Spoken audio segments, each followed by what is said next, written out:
Hello friends, আমি সায়ন। শুরু করছি একটি নতুন গল্প, শ্মশান ভূমি অতি ভয়ানক।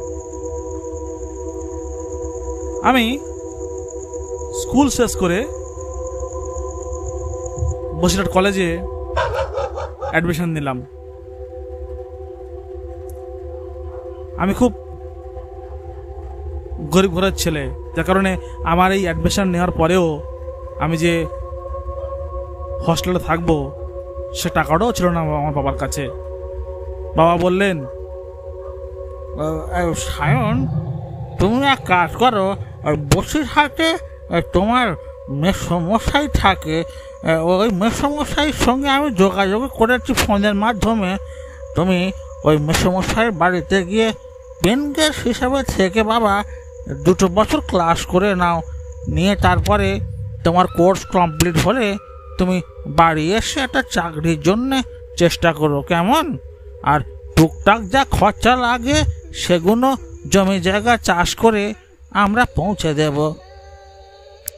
সেই মতো আমি উঠলাম বসিরহাটে মেসমশাইয়ের বাড়িতে। বাড়ি বলতে মেসমশাই আর মাসিমা, আর কেউ নেই, কারণ মেসমশাই আর মাসিমার কোনো সন্তানই নেই।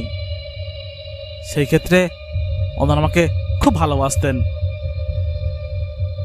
একদিন রাতে মেসমশাই আমার ঘরে এসে হাজির। আমার ঘরে এসে বলল, বাবা সায়ন, কটা কথা তোমাকে বলবো বলে তোমার রুমে একটু এসেই গেলাম, কিছু মনে করলে না তো? না না মেসমশাই, কিছু মনে করবো কেন? এটা তো আপনার বাড়ি, আর এই রুমগুলো তো আপনার। আপনার যখন ইচ্ছা আপনি তখনই আসতে পারেন, এইটা মনে করার কিছু নয়। আপনি না বাবা, সে কথাও ঠিক, কিন্তু এটাও তো ঠিক, তোমার রুমে তুমি পড়াশোনা করো, আর পড়াশোনার মধ্যে হুটহাট করে ঢুকে যাওয়া, হুটহাট করে কিছু বলে ফেলা, এ তো ঠিক নয় বাবা। তুমি আর আছো 2 বছর, তার মধ্যে একটা খারাপ লাগবে তোমার, সেরকম কিছু কাজ আমার করতে ইচ্ছা নেই, কিন্তু কটা কথা তোমাকে না বললেই নয় বাবা। না না, আপনি এই বিষয় নিয়ে এত কিন্তু বোধ করছেন কেন? আপনি বলুন বলুন, কিছু বলবেন মেসমশাই? বলুন, আমি ফ্রি আছি, বলুন বলুন। বলছিলাম বাবা, তুমি যে বাড়িতে আছো, তুমি নিশ্চয়ই দেখেছো এই বাড়ির পেছন থেকে কিছুটা হেঁটে গেলে একটা নদী বয়ে গেছে। এই নদীটার নাম ইছামতি। হ্যাঁ, সে তো আমি জানি, এই নদীটার নাম ইছামতি নদী। কেন, কিছু ওই বিষয়ে কিছু বলবেন? তুমি থামো বাবু, আমাকে একটু কিছু বলতে দাও। তুমি কথার মধ্যে কথা বললে আমি সব কিছু বলে উঠতে পারবো না। শোনো, এই নদীটা পেরোলে সামনে একটা রাস্তা দেখতে পাবে। এই রাস্তাটা বড্ড শুনশান। এই রাস্তাটা সোজা গিয়ে পৌঁছেছে কলকাতা শহরের মধ্যিখান পয়েন্টে, যাকে তোমরা ইংলিশে বলো মিডিল পয়েন্ট। কিন্তু এই রাস্তায় সন্ধ্যে 7টার পরে আর লোক যাওয়া আসা করে না বাবা।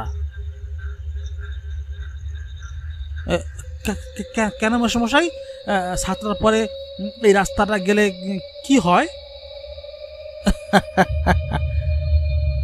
তেমন কিছু নয় বাবা, এই রাস্তাটা সন্ধ্যের পরে খুবই উপদ্রব হয় কিছু অতিরিক্ত আত্মার। এই রাস্তায় সন্ধ্যের পরে কিছু মেয়ের কান্নার আওয়াজ পাওয়া যায়, কিছু ভদ্রলোকের বিকট হাসির আওয়াজ পাওয়া যায়। সন্ধ্যের পরে গেলে এই রাস্তায় বিপদও হতে পারে। সেই মতো সন্ধ্যের পরে ওই রাস্তা থেকে না কোনো গাড়ি যায়, না কোনো মানুষ, না কোনো পথিক, না কোনো গ্রামবাসী, কেউ বাবা ওই রাস্তা দিয়ে সন্ধ্যের পরে আর যাওয়া আসা করে না। হ্যাঁ, তবে দিনে মানে যার যখন কিছু দরকার পড়ে, কলকাতা শহরে বলে কথা তো, যে কেউ ওই রাস্তায় যায়, কিছু কিনে আনে, কিছু দিয়ে আসে। এই তো কদিন আগে মন্টুর বাবাও সকালে গেল, সন্ধেবেলা ফিরে এসছিল, কিন্তু ফিরে আসতে একটু সন্ধে হয়ে গেছিল মন্টুর বাবার। তাই মন্টুর বাবা ঘরে এসে বলল, বাপরে বাপ কি বিকট একটা কান্নার আওয়াজ ওই রাস্তা দিয়ে শুরু হয়। আবার কিছুটা আসার পরে একটা বিকট হাসি। সেই মতো ওই রাস্তায় সূর্য ডুবলে আর কেউ যায় না বাবু। তুমি জানো কোনো দিন এই নদীর খিয়া পেরিয়ে সন্ধ্যের পরে ওই দিকে না যাও, কেমন? আমি তোমার মেসমশাই, আমরা তো জানি। হ্যাঁ হ্যাঁ মেসমশাই, আপনি যখন বলছেন, আর আপনি তো গুরুজন, সেই মতো আপনার কথা রাখতেই আমাকে হবে। হ্যাঁ, আমি সন্ধ্যের পরে ওদিকে আর কোনো দিন যাব না, আর যাই তো না, আর ওই রাস্তাটা আমি চিনিও না। সেই মতো আমি ভয় নেই, আমি তো যাবই না, কেমন? মেসমশাইয়ের কথা শোনার পরে সারা রাত্রি যেন আমার আর ঘুম এলো না। সারা রাত ধরে চিন্তা করতে থাকলাম, মেসমশাই কি বলে গেলেন। একটা রাস্তা, যে রাস্তায় মানুষ চলে না সন্ধ্যার পরে, কেন? কি আছে ওই রাস্তায়? শুধু তাই নয়, দিনে মানে লোক যায়, সন্ধ্যার পরে কান্নার আওয়াজও আসে, হাসির আওয়াজ, বিকট আওয়াজ। এই আওয়াজগুলো কে করে? কেউ এই গ্রামের লোককে ভয় দেখানোর জন্য করে না তো? এই ভাবতে ভাবতে সারা রাত কেটে গেল। সকাল হতেই আমি ভাবলাম কয়েকটা বন্ধুকে ডেকে নিয়ে সন্ধ্যার পরে ওই রাস্তাটা দিয়ে আমি শহরেই যাব, আবার শহর থেকে ফিরে আসব। সেই মতো কটা বন্ধুকে ঠিক করলাম। শুধু ঠিক করলাম না, সেদিন ঘুরিয়ে সব কটা বন্ধুকে কাহিনিটাও বললাম, এবং বললাম যে এখান থেকে শহর প্রায় 2 ঘন্টার পথ, যাওয়া আসা করে। এক কাজ করবি, তোরা প্রত্যেকেই বাইক নিয়ে আসবি, আর বাইক করে রাতে যাব এবং রাতেই ফিরে আসব। আমার মনে হয় কোনো ব্যক্তি ভয় দেখিয়ে এই গ্রামটাকে জব্দ করে রেখেছে, যাতে ওরা রাতের অন্ধকারে ওদের কোনো 2 নম্বরই কীর্তিকলাপ করতে পারে। এটাই ছিল আমার ধারণা। বন্ধুরাও আমার সঙ্গে একমত হলো। সকলে বলে উঠল, হ্যাঁ হ্যাঁ, আমরা কালকে সন্ধ্যেবেলায় বেরিয়ে পড়বো। এই মতো আমার 2 বন্ধু আর আমি বেরিয়ে পড়লাম বাইক নিয়ে তার পরের দিন সন্ধ্যাবেলায়। তখন সূর্য ঢলে গেছে। বেশ কিছুক্ষণ পরে ইছামতি নদীটা ডাঙায় করে পেরোলাম। ডাঙ্গাইল বলতে শুরু করলো, এ বাবু, এত রাতে এই নদী পেরিয়ে যাচ্ছ কোথায়? যদিও রাত হয়নি, সবে সন্ধ্যা, কিন্তু তোমরা ওপার রাস্তা কোথায় যাবে? ওপার রাস্তা তো অতীত আত্মা কিছু খেলাধুলো করে, আর কান্নাকাটির আওয়াজ সব শোনা গেছে বাবা। আমি জানি না, কিন্তু তোমরা কোথায় যাচ্ছ? আমি বললাম, তুমি ওই বিষয়ে ভয় পেও না, আমরা একটু শহরে দরকার আছে, কলকাতায় যাব আর আসব।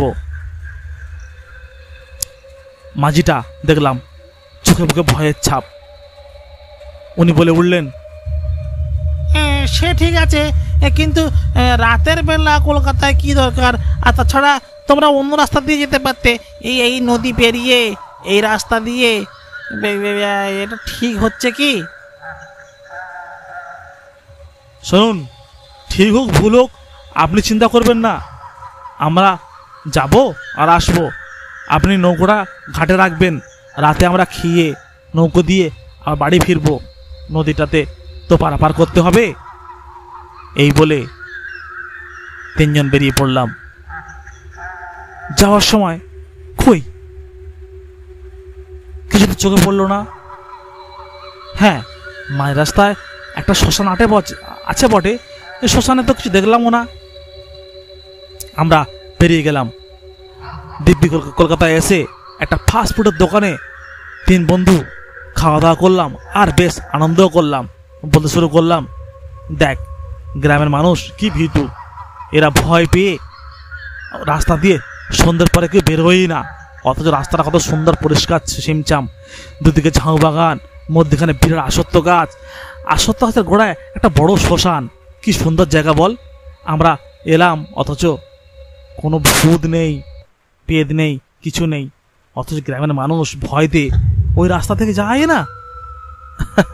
এই বলে সবাই আনন্দ করে আমরা ফিরে আসছি। তখন রাত 10:30, 10:30 ঘন্টা মারছে ওই ফাস্টফুড দোকানটাতে।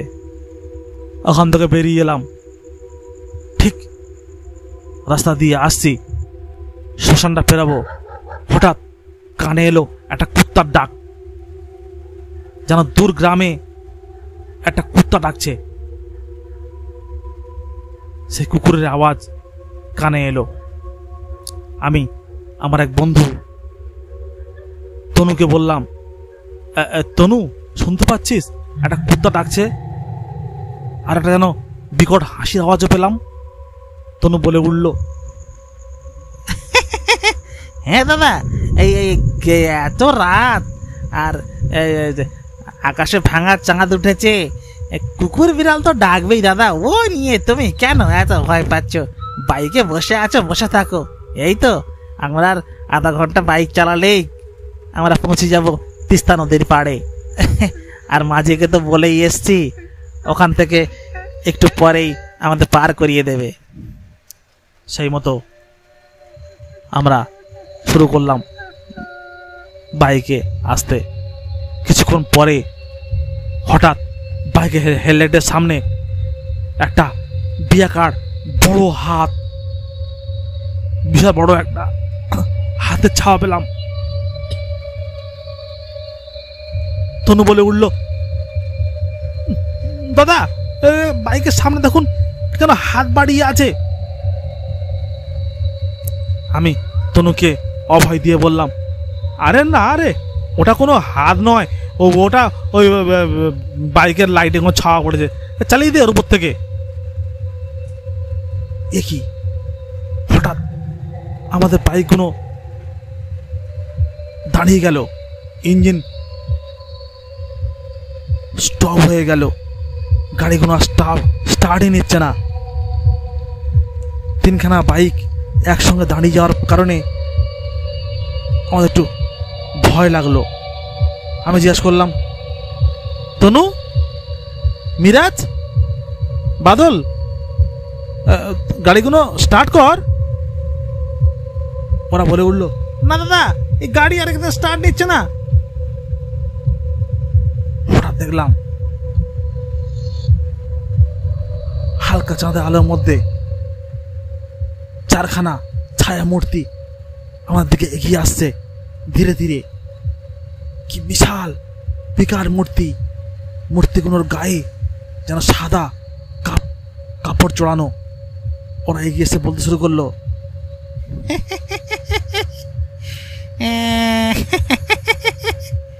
কিরে